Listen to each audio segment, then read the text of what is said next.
Hello बच्चों, स्वागत करता हूं सभी का आपके अपने यूट्यूब चैनल राज एजुकेटर में। Daily smart biology study MCQ series को ज्वाइन करके आप अपना प्रिपरेशन बहुत अच्छा कर सकते हैं।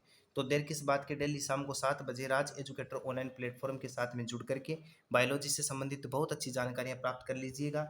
बहुत ही शानदार कंटेंट और डाटा आपके सामने रखा जाता है। बच्चों, इस चैनल के माध्यम से यू वो क्वेश्चन आपके सामने बहुत ज़्यादा रखे जाते हैं जो एग्जाम की दृष्टि से रामबाण साबित होने वाले होते हैं। आज का अपना टॉपिक रहेगा, बहुत ही सिंपल सा टॉपिक है, कोशिका जीवन की मौलिक इकाई, cell the fundamental unit of life. बहुत अच्छा टॉपिक है। देखो, ये वो टॉपिक है जिससे एग्जाम में बहुत सारे क्वेश्चन पूछे जाते हैं, क्योंकि ये टॉपिक बायोलॉजी की आधारशिला माना जाता है। नीट के एग्जाम के अलावा दुनिया की सभी कम्पिटेटिव एग्जाम में यहाँ से 3 से 4 क्वेश्चन पुटअप किए जाते हैं। 11th एनसीईआरटी में ये टॉपिक दिया हुआ है। ये टॉपिक आप पहले भी पढ़ चुके हैं, मैंने चैनल के माध्यम से बहुत सारे क्वेश्चन इस टॉपिक से डाले थे, लेकिन 11th एनसीईआरटी को फिर से रिवाइज कर रहे हैं, तो ये टॉपिक दोबारा सामने आया, तो इसके बहुत सारे क्वेश्चन फिर से आपके सामने रखे जाएंगे। हो सकते हैं बहुत सारे क्वेश्चन आप पहले पढ़ चुके होंगे। जो क्वेश्चन आप पहले पढ़ चुके हैं, विद्यार्थी आपसे यही उम्मीद की जाती है कि उन क्वेश्चन का आंसर आप रॉन्ग नहीं देंगे और यथासंभव देखते ही तुरंत ऑप्शन के पास में पहुंच जाएंगे।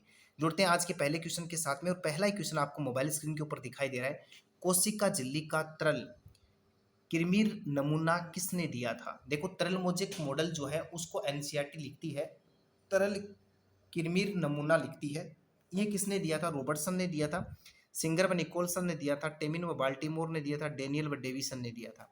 पहले ही क्वेश्चन के 4 ऑप्शन आपको मोबाइल स्क्रीन के ऊपर दिखाई दे रहे हैं। बहुत ही शानदार क्वेश्चन, पहला धमाकेदार मोबाइल स्क्रीन के ऊपर आप देख पा रहे हैं। इसी प्रकार का डाटा और कंटेंट आपको लगातार मिलता रहेगा।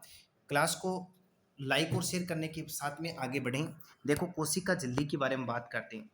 कोशिका झिल्ली का एक नमूना आया था जिसको नाम दिया एनसीईआरटी ने उन्नत नमूना, और उन्नत नमूना जो था वो 1972 में आया था। बच्चों, आपको एक तो बात ये याद रखना है, कोशिका झिल्ली का उन्नत नमूना आया था 1972 में, जिसे किसके रूप में स्वीकार किया गया था? आगे जाकर के जिसे तरल की किरमीर नमूने के रूप में, तरल मोजेक मॉडल के रूप में स्वीकार किया गया था। और बच्चों, ये देने वाला कौन था? तो आपको बताना होगा, सिंगर व निकोलसन नामक वैज्ञानिक ने 1972 में कोशिका झिल्ली का तरल मोजेक मॉडल प्रस्तुत किया, जिसे तरल किरमीर नमूने के नाम से जानते हैं। तो यहाँ पर पहले क्वेश्चन का अपना बी ऑप्शन करेक्ट हो जाएगा। बिल्कुल। अब इसी कड़ी में बच्चों बात कर लेते हैं 2 नंबर क्वेश्चन की, जो आप मोबाइल स्क्रीन के ऊपर देख पा रहे हैं। बड़ा ही सिंपल सा क्वेश्चन है, सभी विद्यार्थियों का आंसर आना चाहिए। कोशिका सिद्धांत का प्रतिपादन किसने किया? वेरी सिंपल सा क्वेश्चन है, बहुत ही साधारण सा स्टेटमेंट आपके सामने रखा जा रहा है। कोशिका सिद्धांत का प्रतिपादन किसने किया? रॉबर्ट ब्राउन ने किया, लेमार्क ने, स्लीडन व समान नामक वैज्ञानिक ने किया, या फिर हेक्सले नामक वैज्ञानिक ने किया? इस प्रकार के क्वेश्चन जो एग्जाम की दृष्टि से काफी बार एग्जाम में पूछे गए हैं और एग्जाम की दृष्टि से बहुत ही अधिक महत्वपूर्ण है, उसके बारे में आपको बताना है। दीजिए करेक्ट आंसर। यहाँ पर आप किस ऑप्शन के पास में जाएंगे? देखो बच्चों, बात करते हैं, चर्चा करते हैं इसके बारे में। बात कर लेते हैं कोशिका सिद्धांत की। यहाँ पर आपको जाना होगा सी ऑप्शन के पास में। कौन से ऑप्शन के पास में जाना होगा? सी के पास में। यानी स्लीडन व समान नामक वैज्ञानिक ने कोशिका सिद्धांत का प्रतिपादन किया था। देखो किस प्रकार से, आपको थोड़ा सा ध्यान रखना है। ये स्लीडन नामक वैज्ञानिक जो था, मेथियस स्लीडन इसका पूरा नाम है, स्लाइडन इसका पूरा नाम है। 1838 में जर्मनी का ये वैज्ञानिक था। जर्मनी के वनस्पति वैज्ञानिक मेथियस स्लाइडन ने बहुत सारे पौधों का अध्ययन किया था, और उन्होंने बताया था कि विभिन्न प्रकार की, देखो पौधे जो होते हैं वो विभिन्न प्रकार की कोशिकाओं से मिलकर के बने होते हैं। तो देखो, ये स्लीडन है, ये तो 1838 में पादप पर अध्ययन कर रहा होता है, और समान नामक वैज्ञानिक 1839 में जंतुओं पर अध्ययन कर रहा होता है। दोनों अलग अलग कार्य कर रहे होते हैं और मिलकर के एक सिद्धांत देते हैं जिसको नाम दिया गया कोशिका सिद्धांत। तो स्लीडन व समान नामक वैज्ञानिक ने 1838 1839 में कोशिका सिद्धांत का प्रतिपादन किया था। उम्मीद करता हूं समझ में आया होगा। अब बच्चों बात करते हैं 3 नंबर क्वेश्चन की। किस कोशिकांग को कोशिका का शक्ति ग्रह कहा जाता है? मैं उम्मीद करता हूं सभी विद्यार्थियों का आंसर आएगा, और राइट आंसर आएगा, और तुरंत आएगा, क्योंकि इतना सिंपल क्वेश्चन आप नहीं देख सकते हैं मोबाइल स्क्रीन के ऊपर। बहुत ही सिंपल सा क्वेश्चन जो कक्षा 6 से आप लगातार पढ़ते आ रहे हैं, राइबोसोम, लाइसोसोम, केंद्रक और माइटोकॉन्ड्रिया। तो बिल्कुल आप किसके पास में जाएंगे? डी ऑप्शन के पास में जाएंगे, यानी माइटोकॉन्ड्रिया को कोशिका का शक्ति ग्रह कहा जाता है। ये क्या काम करता है, इस पर देखो थोड़ी सी चर्चा कर लेते हैं। ये माइटोकॉन्ड्रिया है, और माइटोकॉन्ड्रिया दोहरी झिल्ली से घिरा हुआ कोशिकांग होता है। इसकी जो इनर मेम्ब्रेन होती है, आंतरिक झिल्ली होती है, उस पर फिंगर लाइक स्ट्रक्चर पाई जाती है, जिन्हें क्रिस्टी के नाम से जानते हैं। किसके नाम से जानते हैं? क्रिस्टी। और क्रिस्टी के ऊपर पाए जाते हैं F1 पार्टिकल, F1 कण, जिसको ऑक्सीसोम कहते हैं। F1 पार्टिकल पर ये ऊर्जा को किसके रूप में स्टोर कर लेते हैं? एटीपी के रूप में स्टोर कर लेते हैं, इसलिए इसको कोशिका का शक्तिगृह कहा जाता है। बिल्कुल। अब इसी कड़ी में बात कर लेते हैं 4 नंबर क्वेश्चन की, जो आप मोबाइल स्क्रीन के ऊपर देख पा रहे हैं। इतना सिंपल क्वेश्चन एक बार फिर से दर्शन दे रहा है। किस कोशिकांग को प्रोटीन की फैक्ट्री कहते हैं? Factory of protein. देखता हूं कौन कौन विद्यार्थी सबसे पहले आंसर देता है। Lysosome, ribosome, mitochondria, Golgi body. चार ऑप्शन आपको 4 नंबर क्वेश्चन में मोबाइल स्क्रीन के ऊपर दिखाई दे रहे हैं। किस कोशिकांग को प्रोटीन की फैक्ट्री कहा जाता है? बिल्कुल बिल्कुल, तुरंत आंसर के पास में पहुंच जाइए। बहुत अच्छा क्वेश्चन आप देख पा रहे हैं। तो बिल्कुल आपको किसके पास में जाना होगा? बी ऑप्शन के पास में जाना होगा। यानी राइबोसोम को किसके नाम से जानते हैं? प्रोटीन की फैक्ट्री के नाम से जानते हैं। इसी कड़ी में 5 नंबर क्वेश्चन मोबाइल स्क्रीन के ऊपर आप देख पा रहे हैं। देखो कितना शानदार शब्द लिखा गया है। किस कोशिकांग को एटम बम कहते हैं? किस कोशिकांग को एटम बम के नाम से जानते हैं? तो बिल्कुल 1 नंबर ऑप्शन में माइटोकॉन्ड्रिया है, 2 में तारकाई, सी में है लाइसोसोम, डी में है गोल्जी बॉडी। यहाँ पर मैं किस ऑप्शन के पास में जाऊं कि अपना आंसर जो है वो एकदम सटीक हो जाए, करेक्ट आंसर निकल के आए? तो देखो एटम बम के नाम से किसको जानते हैं? लाइसोसोम को जानते हैं। यहाँ पर अपना सी ऑप्शन करेक्ट हो जाएगा। बिल्कुल यहाँ पर सी ऑप्शन करेक्ट होगा। सी ऑप्शन यहाँ पर करेक्ट हो जाएगा। लाइसोसोम को किसके नाम से जानते हैं? एटम बम के नाम से जानते हैं। लाइसोसोम के अंदर किण्वनकारी एंजाइम पाए जाते हैं, हाइड्रोलाइटिक एंजाइम पाए जाते हैं, जिसके कारण से वो कई बार खुद की कोशिकाओं को नष्ट करना शुरू कर देते हैं, कोशिकाएं फट जाती हैं, जिसको एटम बम के नाम से जानते हैं। अब इसी कड़ी में बच्चों बात करते हैं 6 नंबर क्वेश्चन की।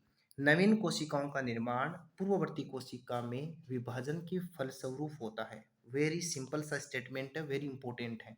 देखो नई कोशिकाओं का निर्माण पुरानी कोशिका में विभाजन के फलस्वरूप होता है। ये कथन किसका है? फ्रेडरिक मिस्र का है, रॉबर्ट ब्राउन का है, रुडोल्फ विर्चोव का है, या फिर ल्यूवेन होक का है?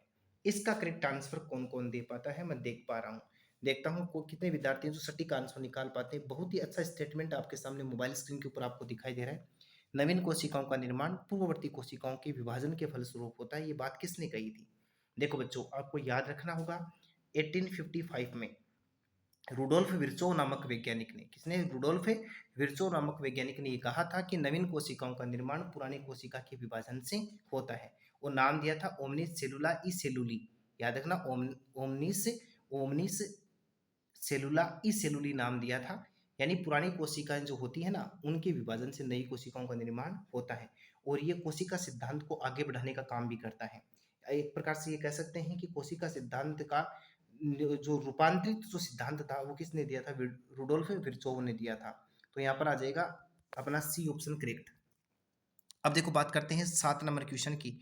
गोल्जी उपकरण की खोज किसने की थी? केमिलो गोल्जी ने उल्लू की तंत्रिका कोशिका में, मिस्र ने मवाद कोशिका में, पोर्टर ने जीवाणु कोशिका में, रोबिन्सन ने कवक कोशिका में। इसका आंसर भी सभी विद्यार्थी के द्वारा आना चाहिए।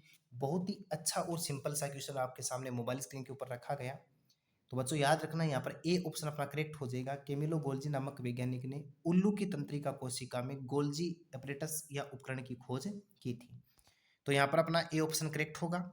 इसी कड़ी में बच्चों बात करते हैं 8 नंबर क्वेश्चन की। यहाँ पर देखता हूँ कौन कौन विद्यार्थी करेक्ट आंसर निकाल पाते हैं।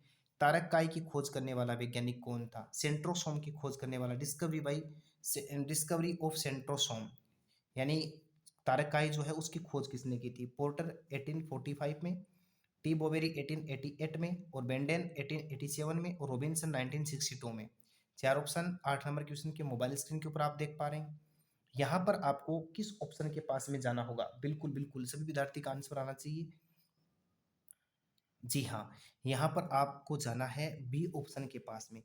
टी बोवेरी नामक वैज्ञानिक ने 1888 में किसकी खोज की थी? तारककाई की खोज की थी। तो यहाँ पर अपना 8 नंबर क्वेश्चन का बी ऑप्शन करेक्ट हो जाएगा। बच्चों इसी कड़ी में बात कर लेते हैं 9 नंबर क्वेश्चन की। गुणसूत्र शब्द किसने दिया था? वेरी इंपॉर्टेंट है और बड़ा ही सिंपल सा क्वेश्चन है। हो सकता है सभी विद्यार्थी इसका करेक्ट आंसर निकाल पाए। वाल्डेर 1888 में, अल्टमान 1972 में, कोलिकर 1872 में, और फ्लेमिंग 1960 में। गुणसूत्र शब्द देने वाला कौन था? बिल्कुल बिल्कुल सभी का आंसर आना चाहिए। बहुत अच्छा क्वेश्चन आप मोबाइल स्क्रीन के ऊपर देख पा रहे हैं। तो बच्चा यहाँ पर हम जाएंगे वोल्डेर के पास में, यानी ए नंबर ऑप्शन अपना करेक्ट हो जाएगा। वाल्डेर नामक वैज्ञानिक ने 1888 में गुणसूत्र शब्द का प्रयोग किया था। इसी कड़ी में 10 नंबर क्वेश्चन की बात करते हैं। माइटोकॉन्ड्रिया की खोज किसने की थी? तो देखो पहले ऑप्शन में कह रहा है कोलिकर ने कीटों की कोशिका में, अल्टमान ने जीवाणु कोशिका में, फ्लेमिंग ने विषाणु कोशिका में, या फिर डी ऑप्शन कहता है उपयुक्त सभी, ऑल ऑफ दीज, सारे के सारे ऑप्शन सही हैं। आप किस ऑप्शन के पास में जाएंगे कि 10 नंबर क्वेश्चन का आप करेक्ट आंसर निकाल पाए। माइटोकॉन्ड्रिया की खोज करने वाला वैज्ञानिक कौन था? बिल्कुल जल्दी आंसर देने का प्रयास करें। तो देखो यहाँ पर आपको जाना होगा कोलिकर के पास में। कोलिकर ने कीटों की रेखित कोशिका में, आपको ये भी याद रखना है, कीटों की रेखित कोशिका में किसकी खोज की थी? माइटोकॉन्ड्रिया की खोज की थी। अब इसी कड़ी में बच्चों बात करते हैं 11 नंबर क्वेश्चन की, जो आपको मोबाइल स्क्रीन के ऊपर दिखाई दे रहा है। केंद्रिका न्यूक्लियोलस की खोज किसने की थी? देखो केंद्रिका की बात कर रहे हैं, न कि केंद्रक की बात कर रहे हैं। ऑप्शन देख लो, सिंगर ने, डुबे ने, फोंटाना ने, बोवेरी ने। चार ऑप्शन आपको 11 नंबर क्वेश्चन के मोबाइल स्क्रीन के ऊपर दिखाई दे रहे हैं। आपको बच्चा यह बताना है कि केंद्रिका की खोज करने वाला इन चार में से कौन सा वैज्ञानिक था। बहुत अच्छा क्वेश्चन देख पा रहे हैं मोबाइल स्क्रीन के ऊपर, एक से बढ़कर के एक क्वेश्चन लगातार आपको मिल रहे हैं। केंद्रिका की खोज करने वाला वैज्ञानिक कौन था? सिंगर था, डुबे था, फोंटाना था, बोवेरी नामक वैज्ञानिक था। किस ऑप्शन के पास में जाएंगे कि आपका क्वेश्चन राइट हो जाए? तो बिल्कुल केंद्रिका की खोज करने वाला वैज्ञानिक कौन था? फोंटाना। और यहाँ पर अपना सी ऑप्शन करेक्ट है, हो जाएगा। अब इसी कड़ी में बच्चों 12 नंबर क्वेश्चन की बात करते हैं।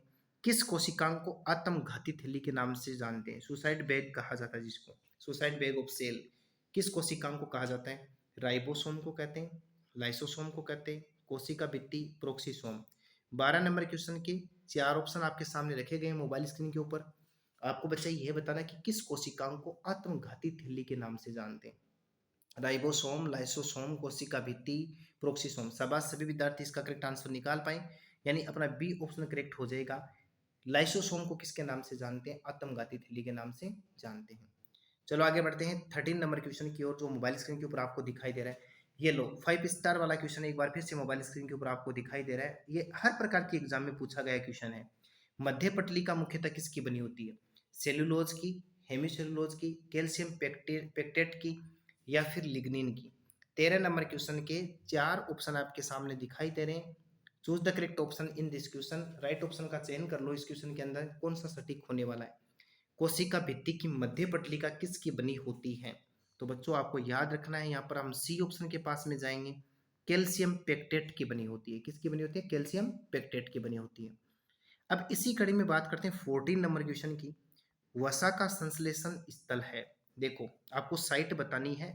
Synthesis site of fat lipid, यानी वसा की संश्लेषण का स्थल कौन सा मानते हैं? RER rough endoplasmic reticulum, SER smooth endoplasmic reticulum, अंतरपर्दवी जालिका दे रखा है ना, जिसके दो प्रकार होते हैं, चिकनी अंतरपर्दवी जालिका और खुरदरी। और सी ऑप्शन में केंद्रक द्रव्य, और डी में कह रहा है माइटोकॉन्ड्रिया। यहाँ बताओ आप 14 नंबर क्वेश्चन में किस ऑप्शन के साथ में जाएंगे कि क्वेश्चन राइट हो जाए। वसा का संश्लेषण स्थल होता है RER, SER, केंद्रक द्रव्य, माइटोकॉन्ड्रिया। हाँ बिल्कुल आप गए हैं बी ऑप्शन के पास में और एकदम राइट है, यानी चिकनी अंतरपर्दवी जालिका जो होती है वो वसा का संश्लेषण स्थल मानी जाती है। बिल्कुल वसा व लिपिड का संश्लेषण स्थल। अब इसी कड़ी में बात करते हैं 15 नंबर की, और 15 नंबर आप अच्छी तरीके से मोबाइल स्क्रीन के ऊपर देख पा रहे हैं और सभी विद्यार्थी इसका आंसर निकालेंगे, ये मैं आपसे उम्मीद रखता हूँ। आपको यह बताना है कि इनमें से DNA रहित कोशिकांग कौन सा है। ऐसा कोशिकांग ढूंढना है जिसमें DNA नहीं पाया जाता। हरित लवक, केंद्रक, राइबोसोम, माइटोकॉन्ड्रिया। चार ऑप्शन आपको मोबाइल स्क्रीन के ऊपर दिखाई दे रहे हैं। हाँ दीजिए करेक्ट आंसर, इन चार में से ऐसा कौन सा है जिसमें DNA नहीं पाया जाता है? तो बिल्कुल आप पहुंच गए सी ऑप्शन के पास में, यानी राइबोसोम जो होता है वो DNA रहित कोशिकांग माना जाता है। बिल्कुल आज सभी विद्यार्थियों के 20 में से 20 क्वेश्चन सही होने चाहिए। बहुत ही सिंपल से क्वेश्चन आपके सामने रख दिए गए। इस प्रकार के डाटा एग्जाम की दृष्टि से बड़े ही महत्वपूर्ण माने जाते हैं और कारगर साबित होते हैं। बच्चा बहुत अच्छे तरीके का कंटेंट आपके सामने रखा गया है। चलो देखो अब बात करते हैं 16 नंबर क्वेश्चन की, जो आपको मोबाइल स्क्रीन के ऊपर दिखाई दे रहा है यूकेरियोटिक कोशिकाओं में ग्लाइकोप्रोटीन। ये क्वेश्चन फिर से रामबाण साबित होने वाला है एग्जाम की दृष्टि से, ध्यान से पढ़ना। ग्लाइकोप्रोटीन और ग्लाइकोलिपिड के निर्माण का मुख्य स्थल कौन सा है? गोल्जी काय है, अंतरपर्दवी जालिका है, राइबोसोम है, लाइसोसोम है। 16 नंबर क्वेश्चन के चार ऑप्शन आपके सामने मोबाइल स्क्रीन के ऊपर रखे जा रहे हैं। यूकेरियोटिक कोशिका में ग्लाइकोप्रोटीन ग्लाइकोलिपिड के निर्माण का मुख्य स्थल कौन सा है? बिल्कुल बिल्कुल सभी विद्यार्थी आंसर देंगे। बहुत ही शानदार क्वेश्चन है और ये 5 स्टार वाला क्वेश्चन है बच्चा, बहुत अच्छी तरीके से आपके सामने मोबाइल स्क्रीन के ऊपर रखा जा रहा है। याद रखना यहाँ पर आप जाओगे गोल्जी बॉडी के पास में, गोल्जी काई जो होता है वो ग्लाइकोप्रोटीन ग्लाइकोलिपिड के निर्माण की साइट मानी जाती है। भूल मत जाना, ये कई बार एग्जाम में आया हुआ क्वेश्चन है, रिपीट हुआ क्वेश्चन है। देखो अब बात करते हैं 17 नंबर क्वेश्चन की, जो आपके सामने मोबाइल स्क्रीन के ऊपर है। निम्न में से किस में सूक्ष्म नलिकाएं नहीं पाई जाती हैं, अनुपस्थित होती हैं? देखो उपस्थित और अनुपस्थित पर काफी गौर करना आपको। कई बार हम ध्यान नहीं देते नहीं पर और अनुपस्थित उपस्थित पर और गलत कर देते हैं क्वेश्चन। देखो माइटोकॉन्ड्रिया, कसाबिका, तर्कु और सेंट्रियोल, चार ऑप्शन आपके सामने है मोबाइल स्क्रीन के ऊपर। आपको यह बताना है कि इन चार ऑप्शन में से किस ऑप्शन में सूक्ष्म नलिकाएं नहीं पाई जाती हैं। माइटोकॉन्ड्रिया, कसाबिका, तर्कुतंतु, सेंट्रियोल। हाँ बिल्कुल आप पहुंच गए ए नंबर ऑप्शन के पास में। यहाँ पर करेक्ट आंसर हो जाएगा माइटोकॉन्ड्रिया, कसाबिका, तर्कुतंतु, सेंट्रियोल। इनके अंदर माइक्रोट्यूब्स पाई जाती है बिल्कुल, लेकिन किस में नहीं पाई जाती? माइटोकॉन्ड्रिया में नहीं पाई जाती है। अब इसी कड़ी में बात करते हैं 18 नंबर की। हरित लवक में पर्णहरित पाया जाता है। देखो आपको बताना है कि क्लोरोप्लास्ट के अंदर क्लोरोफिल कहाँ पाया जाता है? स्ट्रोमा में, ग्रेना में, पायरेनोइड में, ग्रेना व स्ट्रोमा में। चार ऑप्शन है आपके सामने मोबाइल स्क्रीन के ऊपर। इन चार में से कौन सा ऑप्शन सटीक होगा कि अपना क्वेश्चन राइट हो जाए? हरित लवक में पर्णहरित कहाँ पाया जाता है? स्ट्रोमा में, ग्रेना में, पायरेनोइड में, ग्रेना व स्ट्रोमा में। दीजिए करेक्ट आंसर। बहुत अच्छा क्वेश्चन देख पा रहे हैं मोबाइल स्क्रीन के ऊपर। तो यहाँ पर आपको जाना होगा बी ऑप्शन के पास में, यानी हरित लवक में पर्णहरित किस में पाया जाता है? ग्रेना में पाया जाता है। इसी कड़ी में 19 नंबर क्वेश्चन है जो आप मोबाइल स्क्रीन के ऊपर देख पा रहे हैं। सेंट्रोमियर किसके लिए उत्तरदायी है, किसके लिए आवश्यक है? दीजिए करेक्ट आंसर। पहला ऑप्शन है आपके सामने गुणसूत्रों की ध्रुवों की और गति के लिए, कोशिका द्रव्य विदलन के लिए, विनिमय के लिए, अनुलेखन के लिए। चार ऑप्शन है 19 नंबर क्वेश्चन के मोबाइल स्क्रीन के ऊपर। यहाँ पर कौन सा ऑप्शन सटीक होने वाला है? सेंट्रोमियर किसके लिए आवश्यक है? बिल्कुल बिल्कुल, तो याद रखना एक नंबर ऑप्शन होगा यहाँ पर, गुणसूत्रों की ध्रुवों की और गति के लिए सेंट्रोमियर आवश्यक होता है। अब बात करते हैं 20 नंबर क्वेश्चन की। राइबोसोम कहाँ बनते हैं? राइबोसोम कहाँ बनते हैं? केंद्रिका में बनते हैं, कोशिका द्रव्य में बनते हैं, सूत्रकणिका में बनते हैं। सूत्रकणिका का मतलब बच्चा यहाँ पर माइटोकॉन्ड्रिया है, और गोल्जी बॉडी गोल्जी काय में बनते हैं। दीजिए करेक्ट आंसर। 20 नंबर क्वेश्चन का सटीक ऑप्शन क्या होने वाला है? बड़ा सिंपल सा क्वेश्चन आपके सामने रखा गया, राइबोसोम कहाँ बनते हैं। और ये एग्जाम की दृष्टि से बहुत महत्वपूर्ण है। ये सिंपल लग रहा है आपको, और बच्चे यहाँ पर कंफ्यूज कई बार हो जाते हैं। ध्यान रखना बच्चों, यहाँ पर राइबोसोम बनते हैं तो आपको जाना होगा ए ऑप्शन के पास में, यानी केंद्रिका में। कई बार बच्चे कोशिका द्रव्य की ओर दौड़ लगाते हैं, ऐसा कुछ नहीं करना है। राइबोसोम का निर्माण जो है वो केंद्रिका में होता है, न्यूक्लियोलस के अंदर होता है। इस प्रकार से आज की इस बेहतरीन ऑनलाइन क्लास में आपको टॉप 20 एमसीक्यूज देखने को मिले। एक से बढ़कर के एक क्वेश्चन मोबाइल स्क्रीन के ऊपर है। आज का जो डाटा और कंटेंट जो था वो सिंपल होने के साथ साथ में एग्जाम की दृष्टि से बहुत अधिक महत्वपूर्ण है। बच्चा लगातार इस प्रकार से चैनल के साथ में जुड़ेंगे तो 11th और 12th दोनों एनसीईआरटी बायोलॉजी आपको कवर करवाई जाएंगी। इसके साथ साथ में अदर कम्पिटिटिव एग्जाम की दृष्टि से जितने भी इम्पोर्टेंट बायोलॉजी से संबंधित क्वेश्चन हैं जो हर बार एग्जाम में दर्शन दे जाते हैं, ये सारे के सारे प्रश्न इस चैनल के माध्यम से आपको हल करवाए जाएंगे। लगातार आपको 7 बजे चैनल के साथ में जुड़ना है, जुड़ना ना भूलें। लगातार यदि जुड़ेंगे तो आपकी प्रिपरेशन बहुत अच्छी हो जाएगी। क्लास को शेयर करने के साथ में लगातार जुड़ते रहिएगा और इसी प्रकार से क्वेश्चन का हल निकालते रहिएगा। धन्यवाद।